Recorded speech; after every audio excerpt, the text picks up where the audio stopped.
I was saving a patient's life when I cut through her bra with a pair of trauma shears. My fiance, Monica, posted a video of me performing chest compressions online. I know you're saving a life, she wrote, but doesn't the patient's privacy matter? And your hand are all over her as your fiance. That makes me really uncomfortable. The story blew up online. The hospital, wanting to avoid a PR nightmare, chose the path of least resistance. I was demoted. My entire annual bonus was docked, and a formal reprimand was placed in my file. After years of dedicating my life to saving people, I was being branded a pervert. So I gave up. Wouldn't save another soul. And that's when the whole hospital started to panic. George, this is a lesson for you, Monica said, her arms crossed. We're getting married soon. Even if you're a doctor, you need to show some respect for our relationship. I just stared at her, at this woman I was about to marry. Are you done? Monica froze. What kind of attitude is that? You still don't think you did anything wrong? Whatever you say. As the words left my mouth, I felt something essential between us shatter into a million pieces. Her face flushed crimson as if I just slapped her. Fine. Whatever I say, George, we're through. This wedding is off. She snatched her phone from the table, spun around, and stormed out. Dr. Matthews, the department head, scowled and tapped his pen on the desk. Look at this mess you've made. Do you see how upset Monica is? He slid a piece of paper toward me. To contain the fallout, you'll write a formal, detailed apology. You will read it aloud at the next hospital-wide assembly and admit to your inappropriate conduct. I looked at him, saying nothing.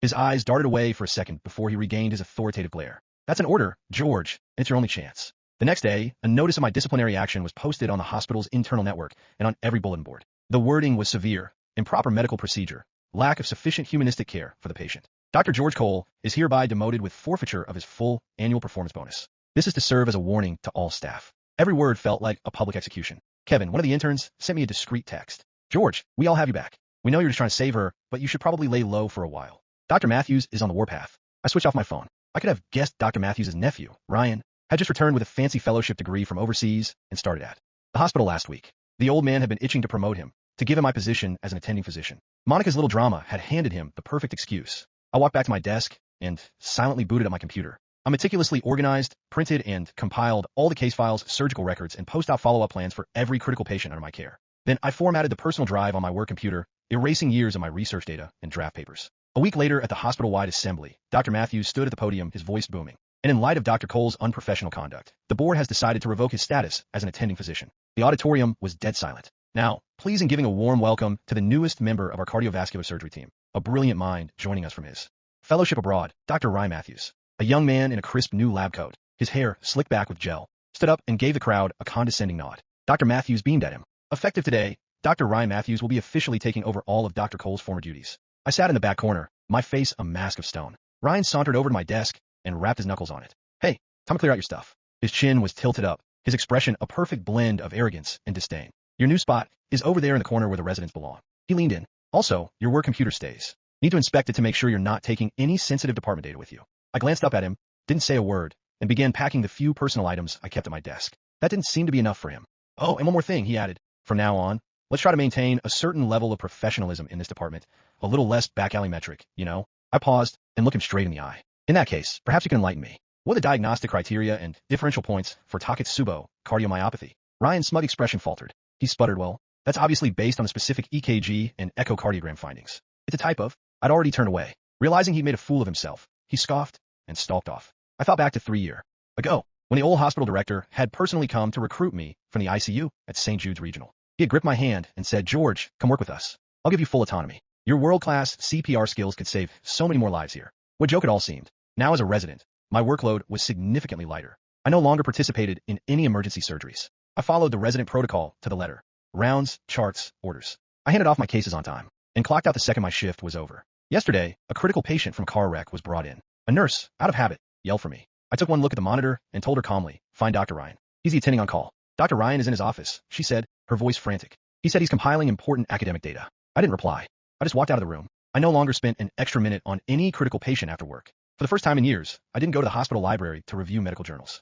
I went to fencing club. I suited up in the heavy protective gear, pulled on the helmet, and gripped the cold steel of the Apache. I channeled all my rage and suffocating frustration into the sharp, clean lines of the duel. The next day, a file appeared in the department's group chat, posted by Ryan. The title was a trial initiative for the optimization of departmental charting standards in alignment with advanced international medical documentation systems. It was a dozen-page PDF filled with convoluted charts and jargon, outlining a brand new template for patient notes. It demanded that all medical terms be written out in their full official names, no common abbreviations allowed, and added numerous new sections for data analysis and literature citations. The group chat went silent. A few seconds later, my phone exploded with private messages. George, what the hell is this guy's problem? He wants us to write a PhD thesis for every patient chart? Is he insane? We're treating people in America, not writing for some European journal. What's with all this pretentious crap? During rounds today, he insisted a nurse say cardiac pulsation frequency instead of heart rate. It's just making things more complicated for no reason. This isn't about international standards. It's about creating pointless busy work. By the time we finish one of his charts, the patient in the ER will be long dead. He's a textbook doctor, all theory. I saw Ryan's condescending announcement in the chat and said nothing. An older colleague messaged me asking what a few of the standardized terminologies even meant. I quietly explained them to him. Then I shut off my phone. My complete detachment and Ryan's clueless micromanagement created a stark contrast in the department. I used to be the anchor. No matter how chaotic the emergency, everyone felt grounded when I was there. Every time a critical case came in, the ward evolved into panic and confusion. Ryan would just stand on the sidelines barking orders, using his new standardized terms, never getting his own hands dirty. The resentment among my colleagues was growing thicker by the day.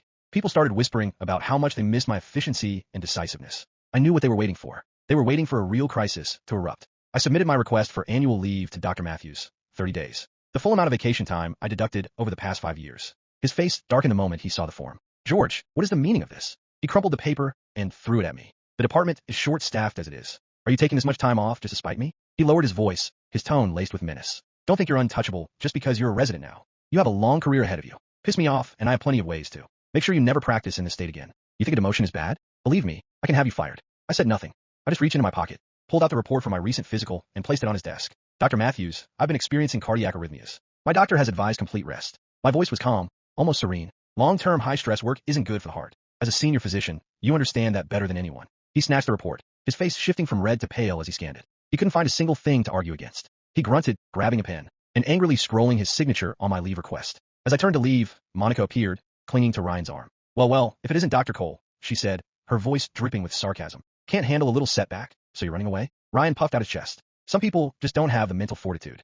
Back where I trained, people like him would have washed out on day one. Don't think the department can't function without you. Monica added, her eyes flashing. Ryan is 10 times the doctor you'll ever be. He's a true professional. I didn't even bother to look at them as I walked out of the office. Sarah, the head nurse, caught me at the end of the hall. George, she pressed an apple into my hand. You remember that woman you saved the other day, the one from the video? I nodded. She's the only daughter of the CEO of Orion Corporation. He sent someone to ask about you.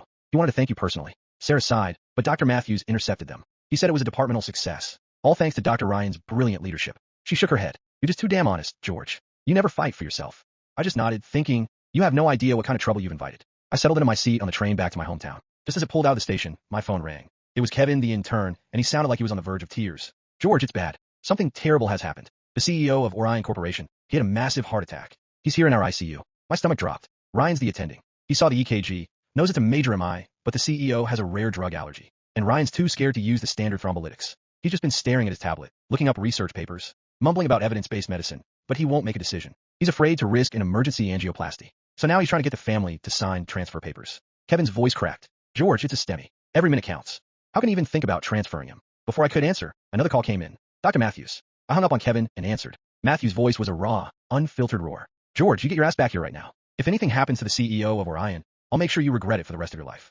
I stared at the phone for a couple seconds. Then I laughed, because Dr. Matthews had finally given me exactly what I needed. You want me back? I asked. There was a pause. George, this isn't the time for games. I agree. I stood up from my seat. Send me the patient's latest vitals, EKG, allergy list, and blood work. Just get back here. No. Matthews went silent. I'm not returning as your resident, I said. If you want me to treat him, you'll put me back in charge of the case. Full authority. No Ryan. No interference. And I want everything documented. You're in no position to make demands. Then find another surgeon.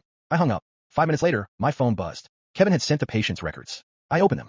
ST elevation in the anterior leads. Massive proximal LAD occlusion. Blood pressure falling. Heart rate unstable. And beneath the allergy section was the detail Ryan had apparently been terrified of. A severe allergy to the hospital's preferred thrombolytic. But there was another option. Something I'd used twice before during emergency rotations. High risk, fast, and requiring an experienced hand. I called Kevin. Listen carefully. Do exactly what I say. He grabbed a pen. Tell Ryan to prepare for immediate transfer to the cath lab. He's refusing. Then tell him I ordered it. Kevin hesitated. He'll say you're not the attending anymore. I know. I smiled.